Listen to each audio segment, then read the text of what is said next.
Okay, we should be live. And it's early in the morning for me. Otherwise, I would have come up with just the punchline to a joke. So when we went live, I would just tell the punchline, and then you would laugh, and then nobody would know what we were talking about. No, I think we are officially live. So I'll do the hello BookTube, hello book friends, welcome back to my channel, and welcome to a very special guest and a live video. So welcome, Greg. Thanks for joining me. Yeah, this is fantastic. Congratulations on 1 year on BookTube. Yeah, thank you.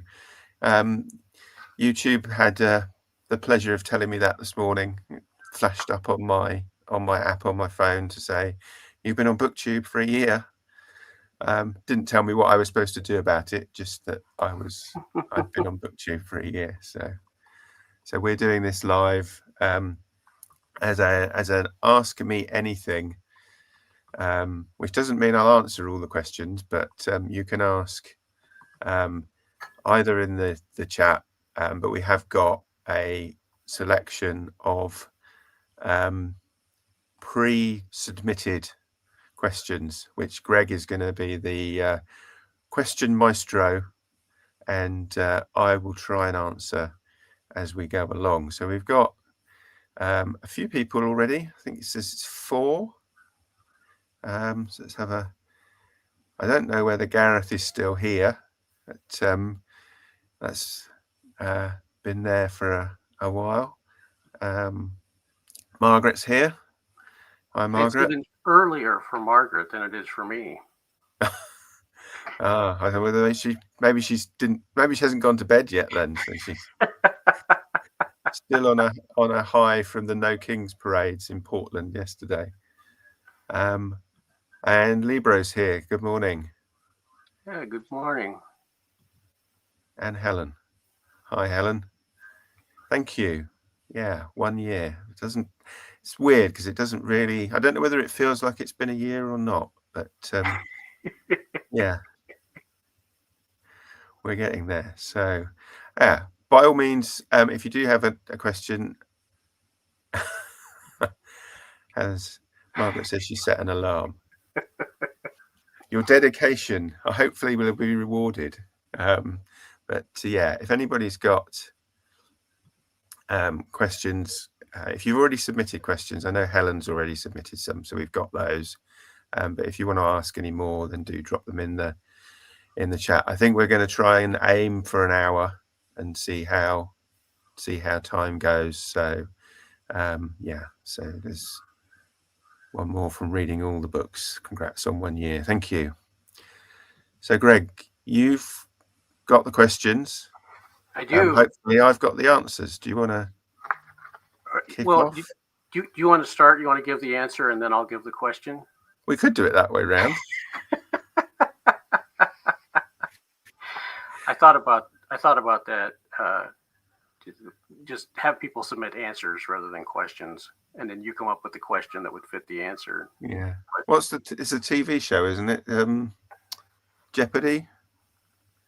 Yeah, they do it. Your answer must be in the form of a question.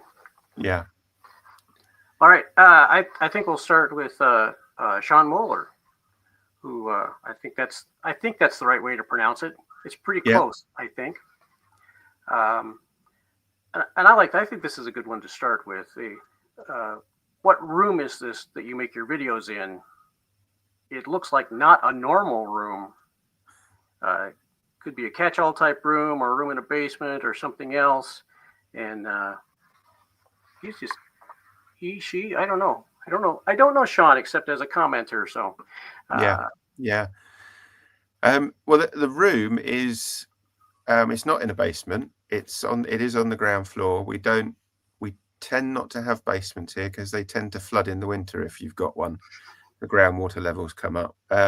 So this is my home office, for want of a better term. I suspect it was once upon a time was a small bedroom.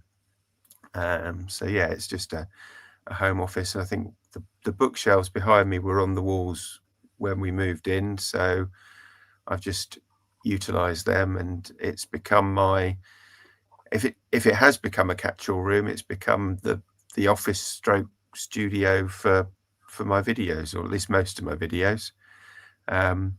So yeah, there's the reason there's two doors. This one behind me here is a door, and this one is Harry Potter lives in there. That's the cupboard under the stairs. So the other side of the wall is the stairs to the first floor, and that's the cupboard under the stairs. So I mean, it's like half a door or 3/4 of a door. So yeah, but no, it is a proper room. It has 4 walls and a ceiling and a floor. So yeah. So I hope that kind of clears that up. All right, this is from.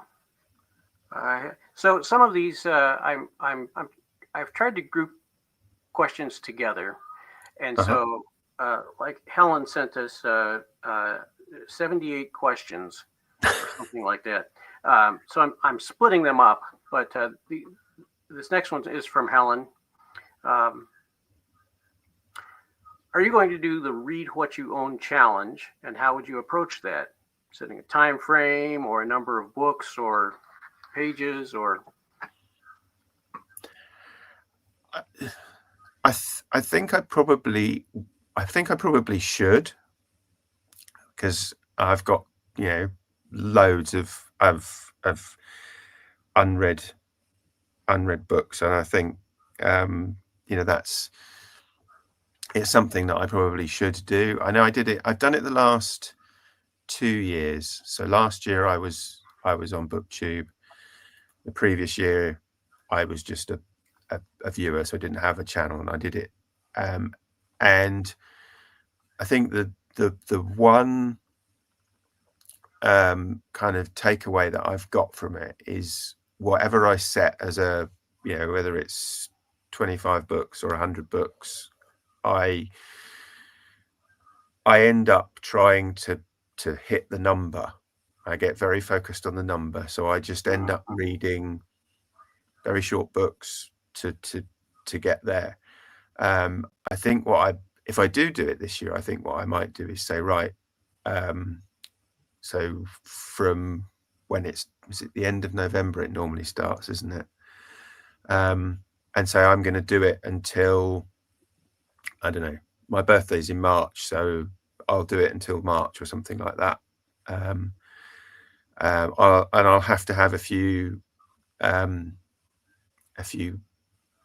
get outs, because for things like, I mean, see MJ's in the chat for shelf talkers and things like that. So, you know, if it's a book that I don't have, and I'll have to either get it from the library, or if I can't get it from the library, then, you know, I might have to buy a copy. So there'll be a few caveats, but yeah, I think I probably will do it. I definitely should do it, because I've got a ridiculous number of unread books again. And actually, that's a follow-up that I had also from Helen, is how many unread books do you think you have? I did do a bit of research, because obviously I can look on my Kindle and it'll tell me that I've got how many unread books, and it says on my Kindle I have 2,219 books, of which 1,868 are unread. I know that's not true, because I've looked at some of them and I think I know I've read that book, you know. So I think what happens with Kindle is, if the publisher updates the cover or something like that, it also in the background on the Kindle shifts it to from read to unread, if that happens. So, but it's still a ridiculous number, whatever. It's not, you know, they're not going to have done that on 1,800 books or anything like that. So real proper books, I have no idea.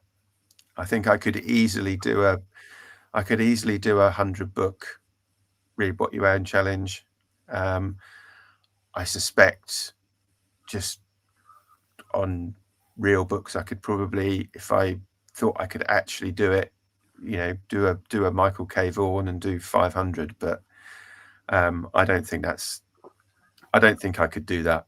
I don't think I really admire him for doing, because he's just done 300, and I couldn't do that. I don't think so. He has my admiration. Yeah. Let's see. Ariana Fowler sent in some questions. She's also It's also earlier for her than it is for me. So yeah, over in the Margaret time zone, and that's the official name of it, the Margaret time zone. Has there been a book that you read that was out of your comfort zone that surprised you? There've been a few. I think the one that really sticks in my mind anyway was one that I read a couple of years ago, and that was William L. Shirer's The Rise and Fall of the Third Reich, because that doesn't pull any punches, and it tells everybody exactly what happened. And that really kind of it took me a long time to read it, because I just couldn't. I had to keep stopping and saying, no, I've got to put it down now. It's just too hard. All of even the stuff that was happening in the early 30s, before they were even in power, and so that one stuck with me. And then another one on a similar vein that I read this year was Time's Echo by, I'm going to get the name wrong now, Jeremy Eichler, which is also about the Second World War, but it's from the perspective of three composers who and the music they wrote during the war, and the impact that the war had on them in writing that music. And that was really quite uncomfortable at times, particularly for a couple of the composers who were in Germany and had to flee, or were there and stayed throughout. So yeah, both of those, I think it's interesting that they've both got a connection to the Second World War. But yeah, they were definitely kind of out of my comfort zone, but both books that I'm glad I read. So yeah. Well, let's take a look at the comments and see what. Yeah. Okay. So I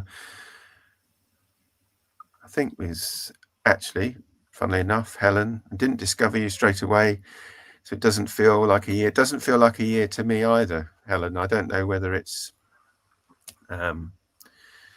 feels like more than a year or less than a year. It just doesn't feel like a year, I guess. So I don't know, Greg, because you must be coming up for a year in January. Yeah. So and the aforementioned MJ. Hi, MJ. My question is, what do you love most about Shelf Talkers? Oh, it's working with you, MJ. It's the fact that you asked me to do it. What do you like? Alan, you want to tell people what Shelf Talkers is, if there's people who are not familiar with that? Yeah, if for those people who don't know, so Shelf Talkers is the show that MJ and I do. It goes out on the last day of the month, whatever that happens to be. So this month will be Halloween, and we discuss. Well, we pick a book. We both go away and read it. We don't talk about it at all during the month, and then we meet, and we share our thoughts and see what we both thought about the book. So we've done The Secret History by Donna Tartt, The Day of the Jackal by Frederick Forsyth, The God in the Woods by Liz Moore, and this month is Every Dead Thing by John Connolly. So we haven't yet sat down. I think we're due to sit down a week today and record for the end of the month. So yeah, looking forward to that. So I'm not going to say what I thought about Every Dead Thing until we meet. So that's the way it works. We do not discuss it until we meet. And then if you've watched The God of the Woods, if you there's a playlist on my channel where you can find them all, and we swap. So 1 month MJ hosts and the next month I host. So I think I'm hosting this month, but you can find the playlist and watch them all if you like. And yeah, The God of the Woods was an interesting result. So and what do you dislike the most about BookTube? Oh, I'm glad you didn't start that the same way you started the last one. It's working with you, MJ. No, I'm not going to do that. I think No.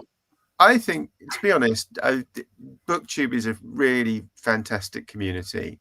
I think probably what I dislike about it is the kind of not constant, but there is an expectation that you will grow your channel and you'll look at the numbers. And as I think we said beforehand, before we went live, we were talking, and because I had the message from YouTube that said you've been on YouTube for a year, congratulations. And I went into YouTube Studio and I thought I'd just have a quick look, and it tells me that 100% of my audience is female, and as Greg said, they're all over 65. So it's kind of like, well, yeah, but the numbers and the statistics really do not they mean absolutely nothing. But I think that's the thing I probably dislike the most. So what else have we got? I never noticed that other door. There you go. Well, Alan, you are people just tune in just to see your smiling face. You're you attract the women and the men just by being you. Yeah.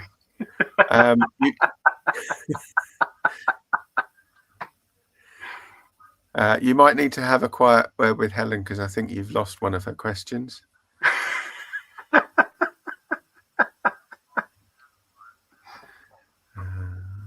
Hi, Riffraff.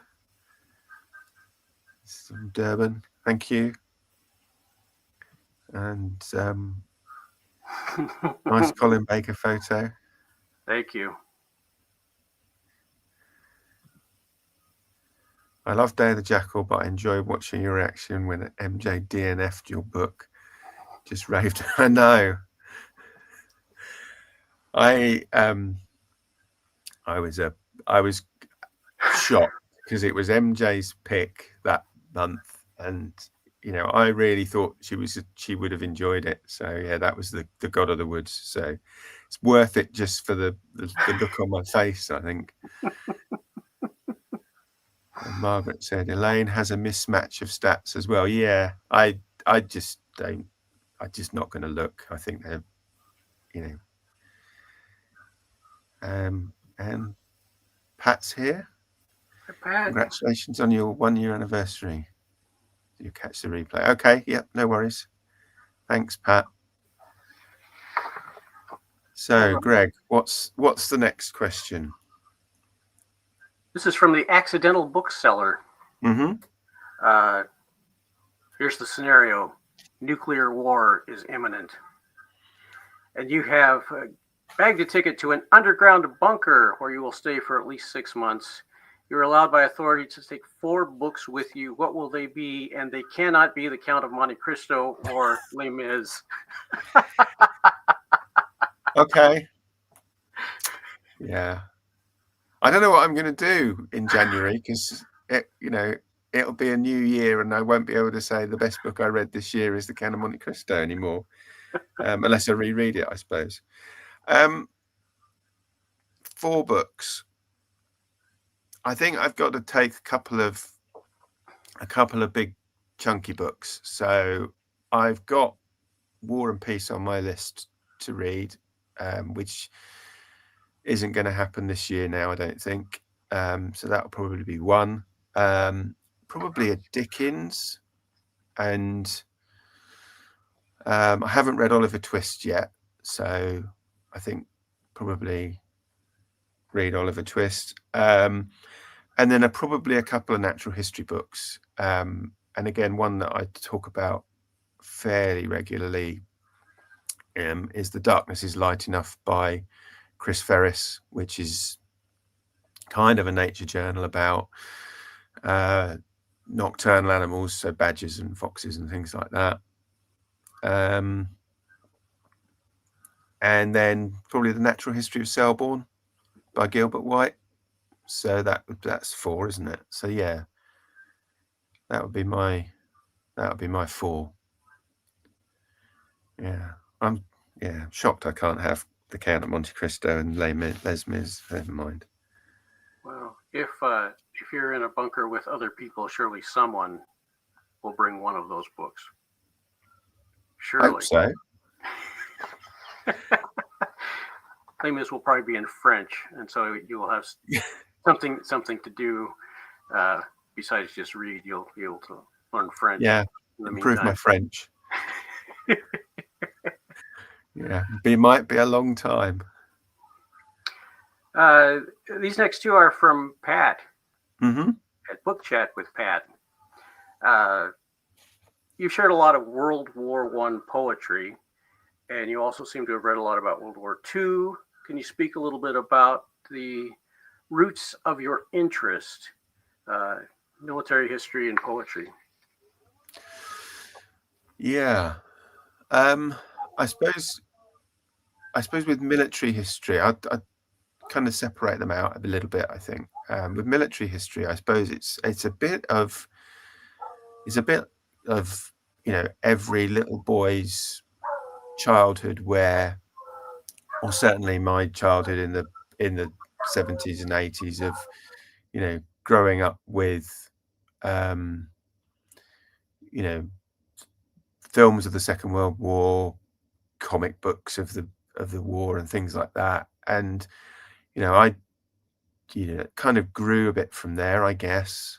And then I think my interest nowadays is a little bit more tangential. I still read the kind of accounts of battles and things like that. I probably know more about the European theatre than I do the war in the Pacific, but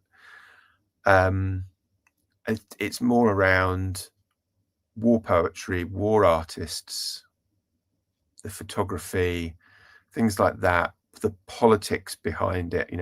How on earth did you get to the point where war was the outcome? So looking at it from that point of view, and I guess in the military history side, it is the Second World War is primarily an interest, but also the Napoleonic and Peninsular Wars.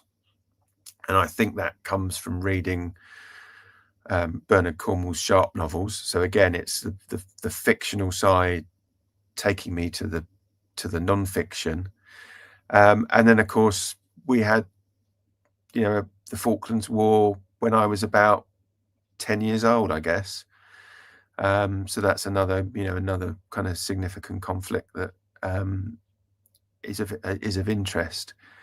But I would say nowadays it's much more the kind of the poetry and the artists and so on.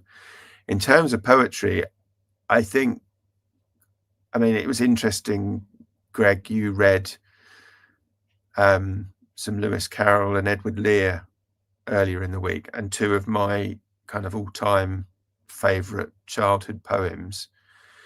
And I think kind of the Owl and the Pussycat probably is somewhere where I probably started, I guess, would have been about 6 or 7 years old.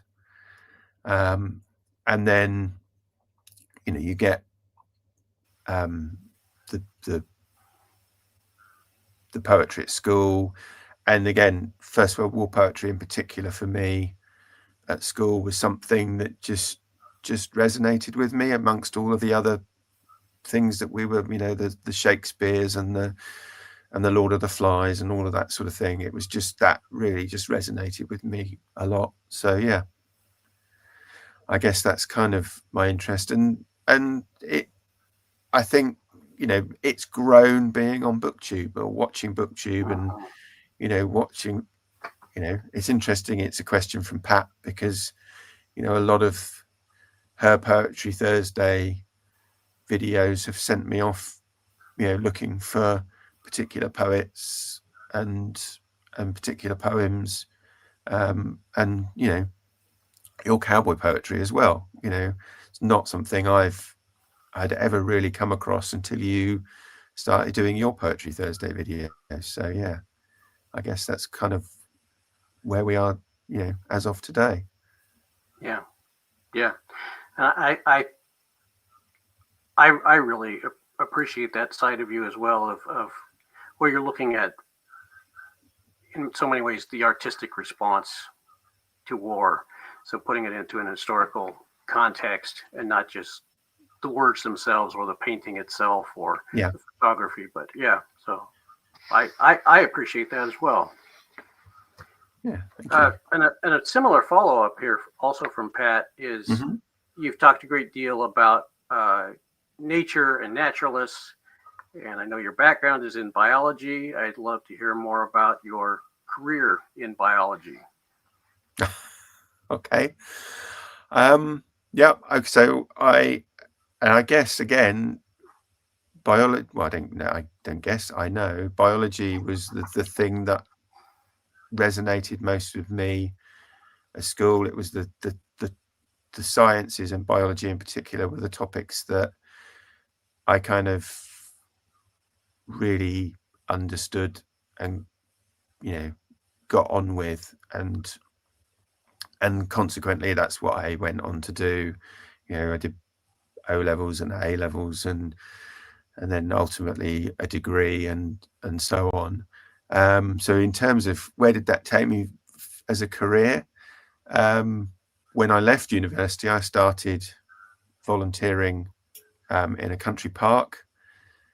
So doing everything from, you know, visitor assistance to litter picking to counting butterflies, and then I was just there at the right time when a paid job came up, so I took that, and then I've moved around a bit in that field for a number of years, and then I suppose in some ways the allure of a slightly better paycheck, you know, drew me in a particular direction, and the last, I suppose, sort of 10 years of my career outside of what I do now was, you know, around climate change, sustainability, and helping organizations, you know, with those kind of issues. And that's kind of what I've been doing since. So what year are we in? 2025, 10 years ago, I took voluntary redundancy. Didn't know what I was going to do. Did the thing that I guess most people do when they're about to leave their job, is sent a blanket email out saying, I'm leaving, you know, if you want anything from me, you need to contact me by this date, or otherwise, you know, I won't be here. And a couple of people came and asked if I, you know, work on a freelance basis for them. And that I've been doing that for 10 years now. So, just doing the same kind of work around, carbon management and adaptation and so on, and sustainability. So, yeah. Is that when you were young, when you were a kid, is that did you think I would like to have a career where I'm out working with nature, working with whether it's plants or animals? Was that kind of a career goal, or did you want to be an astronaut or something, a pirate or something that all boys want to be? I don't really know. I guess when I was, I can remember as a kid thinking maybe because, thinking maybe I'd be a policeman or something like that, but no, I don't think I ever wanted to be I was always interested in space and space flight, but I don't think I ever wanted to be an astronaut. And but I think I certainly I wanted to some extent a job that was outside. Yes. Yeah. I don't, I think it's nicer now that, to be indoors in the warm, when particularly at the moment, because it's chucking it down with rain outside. But, but I think in what would have been my early 20s, I couldn't imagine a better job than one that was outdoors. Yeah. Let's take a look at the comments and see what else has come in. So there was a follow-up from Pat. So I think Pat is our typical audience member, according to YouTube. Says Shelf Talkers is such it is, and it's MJ. It's MJ's idea, really. I'm just lucky enough to be the person she picked to share it with. Yeah. If you look at the playlist on my channel, Margaret, you'll get, just watch any of them, you'll get the idea fairly quickly. But the most recent one is the I think the best so far, anyway. It's hard to top the count on any year. It is. I'd agree with that. Never read Dickens, but I have read around him. Yeah, I've not read. I don't think I've read the majority yet, so I've got some catching up to do. Helen says her son has watched the film of The Count. Now he wants to read the book, but it's too long for me. I'll be missing out if I don't have the patience, even breaking up. Glad you enjoyed. To be honest, Helen, I can't remember how many pages it is. It's like ridiculously over 1,000, 1,400 pages, something silly. But it reads really quickly. Once you get into it, it reads really, really quickly. So you don't let the page count put you off, or even just get it as an audio book if you like audio books. Have you read? No, I haven't. I think I've got the first one, but I haven't. So yeah, I will. Maddox Ford Parade's End. I will look that out afterwards, Libro, because it's not. It wasn't one of the ones in Times Echo, but it would be of interest to me. So thank you for that. We'll do World War I poets here, Jeremy. Yeah, I think it's probably worth me saying although it was like the Siegfried Sassoons and Wilfred Owens at school, I'm now much more interested in sort of those that don't get that kind of focus. So the Poetry Thursday series I did was almost entirely female war poets rather than the Siegfried Sassoons of this world.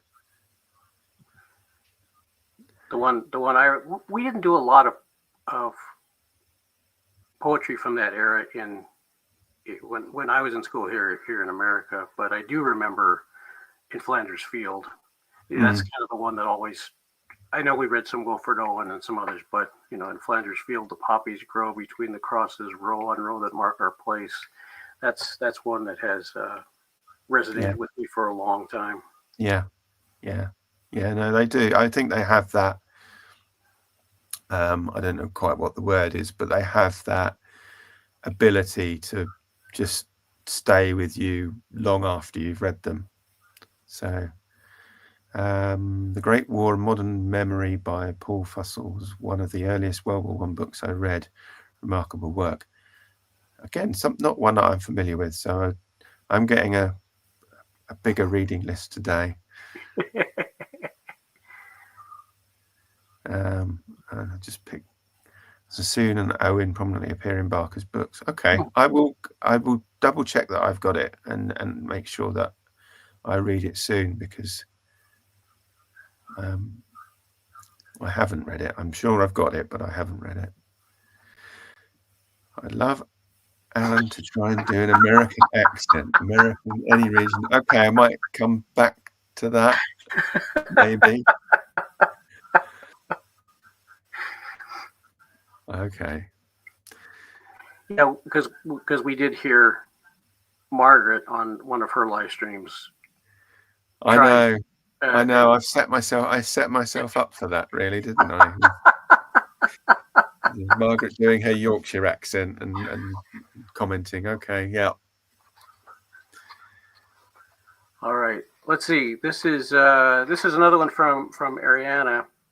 Mm-hmm. If you could live in the world of one book for a day, what book would it be? She says, or a week.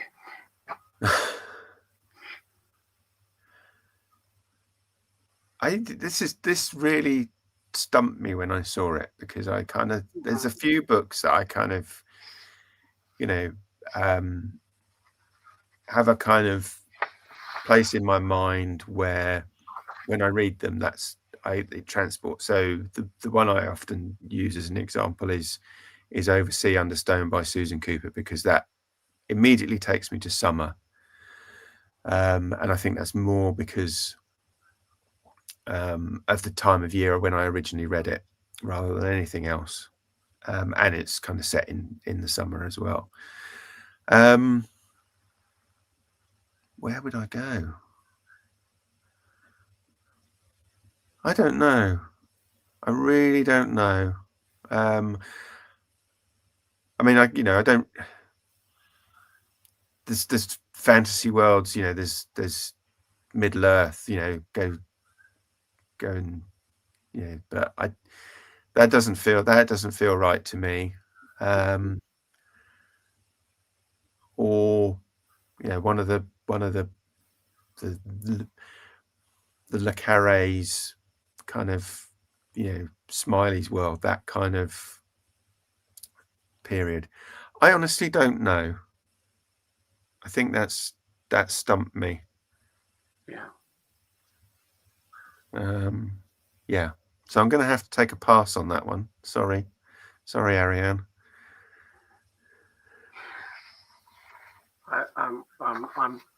I'm betting you can be forgiven for that. Let's see. This is another one from Helen. Mm-hmm. What book are you most embarrassed to never have read? I can't pick one book. I think there are lots and lots of the classics that I've never read. I've never read any of the Brontes. I think, and I need to feel like I need to correct that. There's, as I said earlier, lots of Dickens that I still haven't read. I don't think I'm embarrassed to have not read them. Just, I think it's just one of those things. I don't know. You just get reading in a certain genre. I've read a lot of spy fiction and things like that, and you know, a lot of the classics have passed me by. And then, so when I read, you know, The Count of Monte Cristo, for example, you know, what a great book, you know, and that was after reading The Three Musketeers, you know. So I think that is a lot of classics that I feel I've missed out on. And, you know, I'm going to go back and read as many of those as I can in however many years on this planet I've got left. So, Yeah, do you ever have the feeling that you need to read a book, or is it all I want to experience this? Do you ever feel really a pull that I need to read this? Sometimes, yeah. You know, certainly the Rise and Fall of the Third Reich, I felt I needed to read it. I needed to understand, you know, what beyond what, you know, the media and film and TV would tell you about it in retrospect. You know, the fact that it was written, you know, fairly soon after, he had access to all of the files, you know, because the regime was very good at keeping records and not very good at disposing of them when they knew the war was coming to an end. So he had all of the files. That was one I felt I needed to read. I think to some extent, certain bits of non-fiction more than fiction. Yeah. You know, I certainly think that more than anything else. But yeah. All right. Let's see. The next one is from Summer. Do you have a favorite season or time of year for reading? Not really, but I certainly like sitting in the garden when it's warm but not too hot. So I can't, when it's like this summer when it was 30 silly degrees outside. I don't know what that is in Fahrenheit, but you know, it's ridiculously hot. And you know, I'd say the late spring, early autumn, sitting in the garden reading a book in the sunshine, and then, you know, coming up in the winter in front of the wood stove, you know, I don't think you can beat that. So yeah. All right. Another one from Helen. I think this is number 77. I've lost track. So as we kind of move outside of books a little bit, your top 6 dinner guests, 3 from the past and 3 from the present. Yeah. This changes every time. I think I've been asked this question, or it's been in a tag a few times, and it changes all the time. So I think, I mean, by past, I'm presuming it means as in passed away rather than anything else. So I mean, I would always have Winston Churchill, just because of who he was, the fact that he was quite a flawed character. But I would, you know, would love to have him round the dinner table and, you know, listen to him speak. And then the naturalist Gerald Durrell,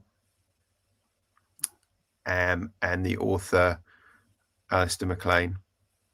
And I think those would be my kind of past. And then present, David Attenborough. I've just finished reading The Rat Line by Philippe Sands. So I'd like Philippe Sands because I've got so many questions I want to ask him about that book and some of the other books that he's written rather.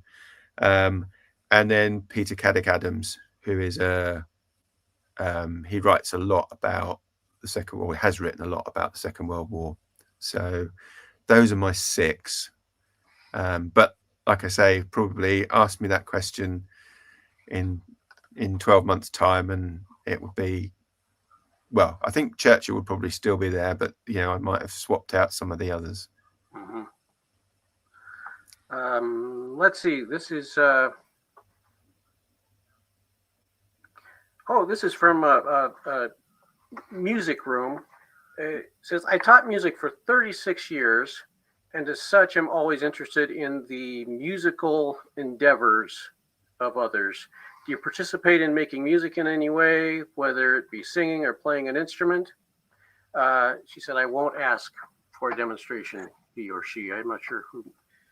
That's probably wise.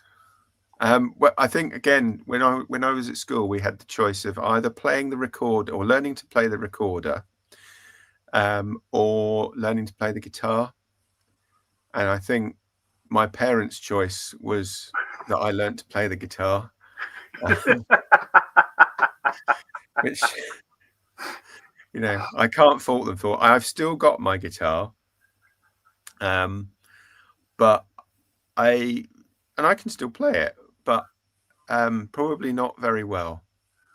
So by the time that you've learned Sloop John B and Kumbaya and Yellow Bird, and those all the kind of the classics for the young guitar player, I certainly never made it to the Mark Knopfler standard of guitar playing. But yeah, no, and I think I don't know, I'd probably get paid to leave if I went and tried to busk in the city streets. All right, let's see. One more, and this is the last of the pre-submitted questions. This is from it's from Debs. Rainer reads a whole bunch of stuff. I never remember the name of her channel. Rainer reads stuff. Rainer reads stuff. Debs. She says, "Wow, 1 year already." Yep, time flies. Her question is, they say everyone has a book inside them waiting to be written. What's yours? Again, I think I've been asked this before. I think I'd probably, fiction-wise, it would probably be some kind of crime or spy thriller, I think. And non-fiction-wise, it would be something around natural history. And I've got kind of half-completed drafts of different things on the hard drive of my computer that are both of those, and have never kind of done anything with them. So the ideas kind of exist, they just haven't ever made it into print, or whatever the term is. So yeah, those would be the two.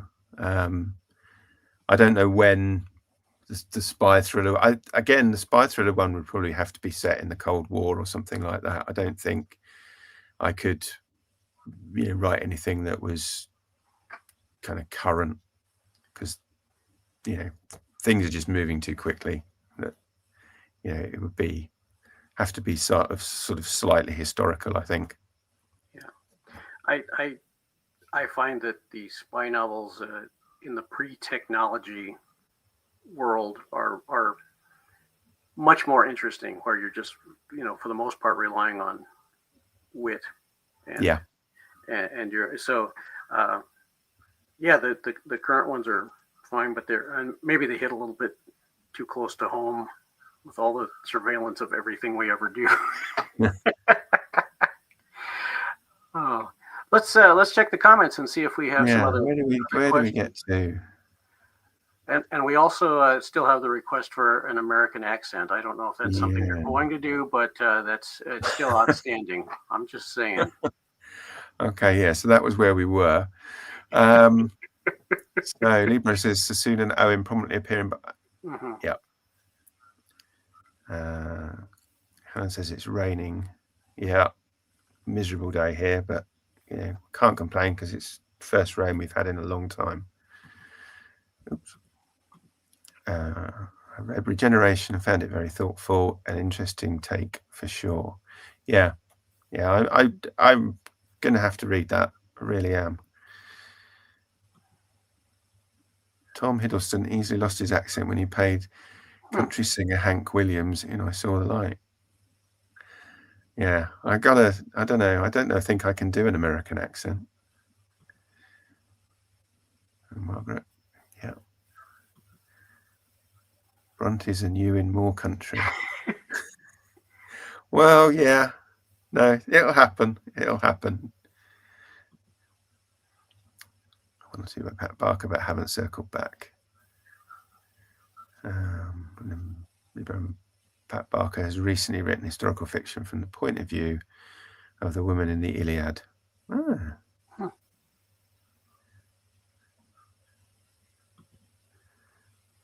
Making tea?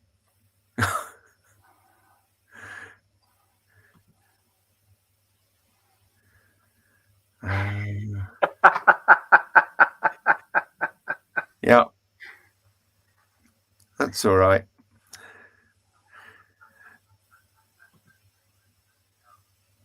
That was the dinner guests. Yeah.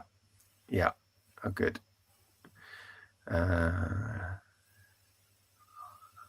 Gareth? No, Gareth. What am I talking about? How about Gavin? Gavin, yeah. Hi, There's Gavin. too many Gavins and Gregs and Gavin's here.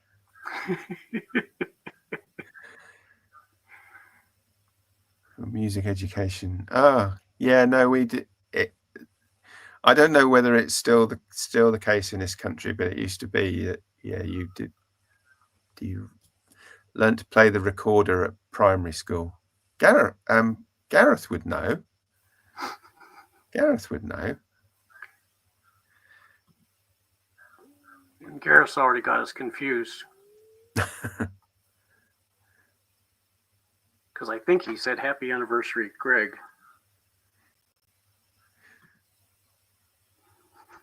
Yeah. Kazoos. Well, that's good because that means we're all confused, so that's not a problem.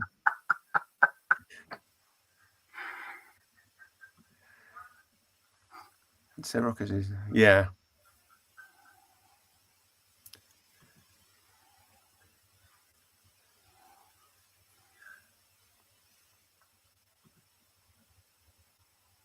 Yeah.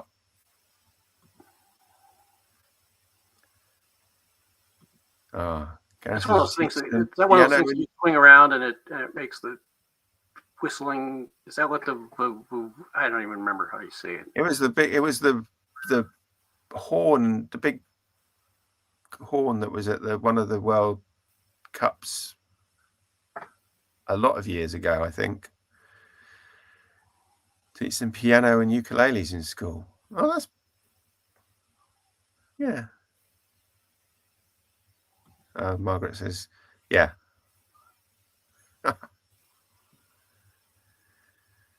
Got it. And Mark's here. Hi, Mark.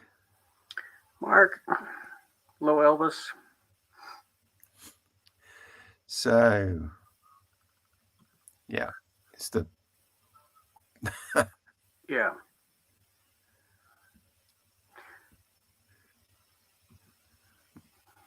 Yeah, that's where I remember it from, but that must have been more than 10 years ago.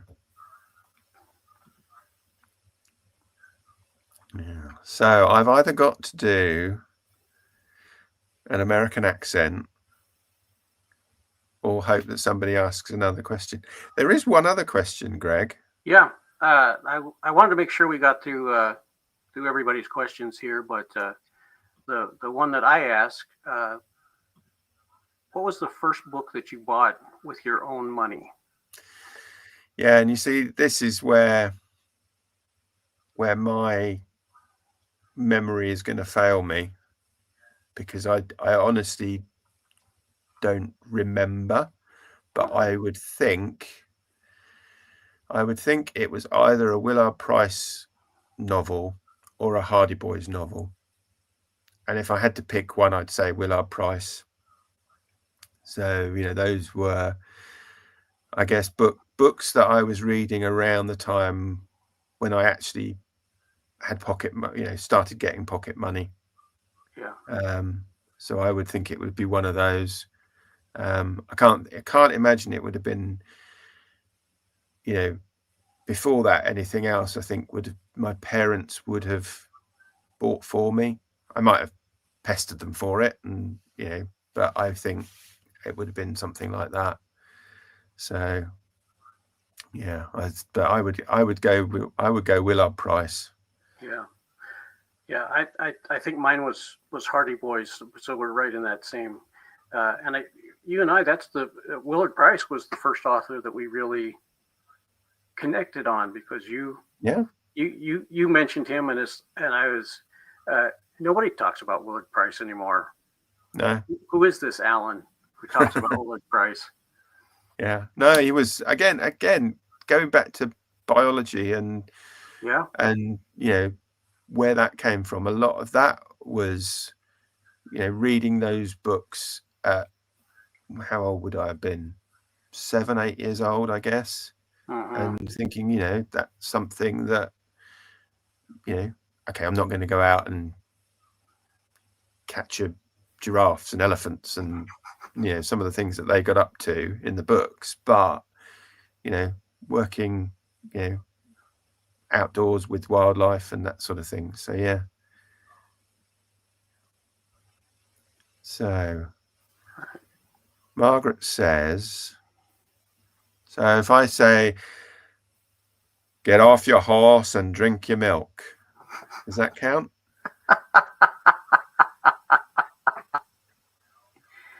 Marks out of 10, please. So Gareth's got a question for you, Greg. I think that's you. I think he's just got us. I think he's just calling us by the wrong name. Yeah, we best not ever do that show with the other Greg and Alan. I think that might just break BookTube. So Mark says, yeah, his was Willard Price. Yeah.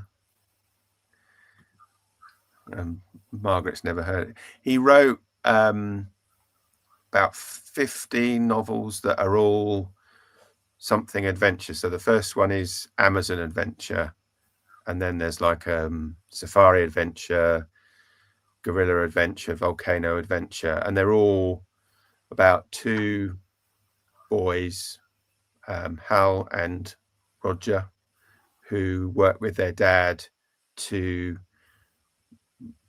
bring animals back alive for zoos and things like that. So they were written originally, I guess, in the 50s. So they are of their time, but they're very well written, and in terms of the elephant adventure, there's lots of information about elephants and elephant biology and things like that. So yeah. So Julie's here. Hi, Julie. Thank you.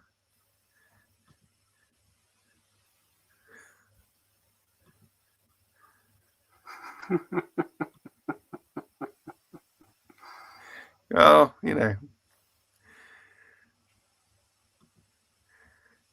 it's all right, Gareth. Top 5 authors. Oh, okay. We're talking fiction or not? Let's just do fiction. So Willard Price, Craig Thomas, Alistair MacLean, Dick Francis, Stephen King. Is that 5? I think so. Yeah. Have you gone back and read Willard Price as an adult? I have not. Not recently. Probably not since. I was probably in my 20s or 30s, I guess. I think I should get. I've still got all the ones I had as a kid, so I should go back and read them. But no, I haven't done. Yeah. You have you? You haven't? I haven't. No. No, it would be interesting to see how they strike me now. Yeah. I know that the nostalgia is going to be there for sure, but because I remember them being really well written and having a good amount of suspense and tension, but not overly so, and they get themselves in a bind, and then they get themselves out of a bind, and it was fun to see two teenage boys getting along in the outdoors. Yeah. No, I think I'll have to maybe over Christmas when got nothing else to do and nothing on telly to watch. Confused. Yeah, it's all right. Don't worry, it's fine. I think it was Burroughs Tarzan paperback with Neil Adams cover I bought as a kid. Well, your first, yeah. The old Tarzan films played on Saturdays. Yeah, we used to get them on a Friday night. They used to be on a BBC Two on a Friday night with what was it, Johnny Weissmuller? They used to re-show them.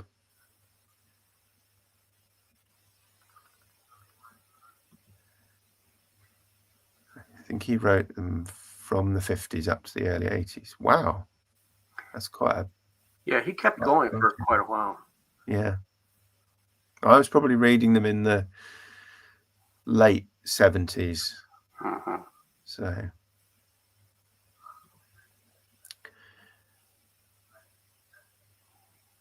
I haven't.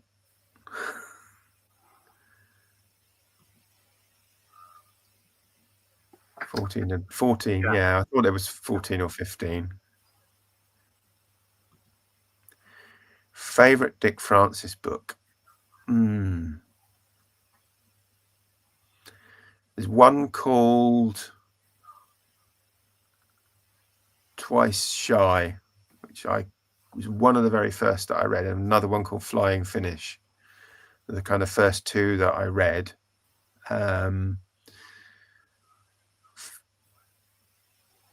But yeah, so probably one of those two, and I think probably because they were the first ones that I read rather than anything else.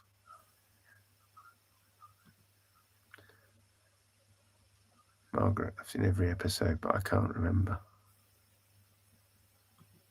Oh, is this the explorers couldn't manage to return to London with a specimen? They were too tasty and got eaten en route. Oh, that's terrible. Also, water and ballast. Yeah.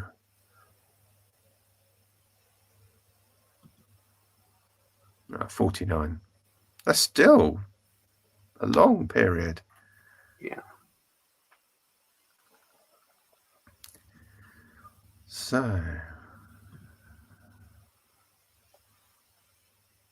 you can pretty much start anywhere, Julie. They're all mostly. There's only two recurring characters, and that's Sid Haley, and the first book in that series is Odds Against, and then there's another one, and I can't remember.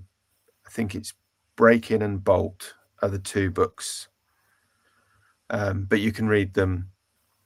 You can pretty much read them. It doesn't matter if you don't read even the ones that are recurring characters. You can pretty much start anywhere.